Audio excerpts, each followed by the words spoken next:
अशा नदीत एक रिंग पडलेली असते। ती रिंग खूप चमकत असते। त्या रिंगला बघत बघत एक मासा त्याच्या जवळ येतो आणि त्याला बघत बसतो। त्या रिंगला बघता बघता तो मासा चुकीने त्या रिंगमध्ये फसतो। खूप कष्ट केल्याने पण तो काय बाहेर पडू शकत नाही, कारण का त्या रिंगचं वजन खूप असतं। माशाची अशी तडफड बघून त्याचा एक मित्र साप त्याच्या जवळ येतो त्याची मदत करायला।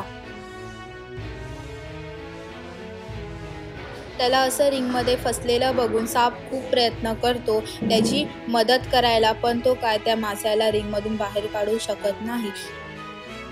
तर मग साप आपल्या दुसऱ्या मित्रांकडे जातो मदत मागायला आणि तिकडे जाऊन बोलतो की तुम्हाला माहिती आहे का, माझा मित्र मासा रिंगमध्ये फसला आहे, तर तुम्ही सगळे चला त्याची मदत करायला। हे ऐकून बेडूक थोड्या पुढे येऊन बोलतो की तुझा तो मित्र मासा बोलत होता की मी सापासोबत थोड्या दिवसाने मैत्री तोडणार आहे। हे ऐकून सापाला खूप राग येतो आणि साप माशाची मदत करायला जात नाही। मासा भुकेने आणि साप येईल या आशेने मरून जातो। थोड्या दिवसांनी कासव आणि साप भेटतात।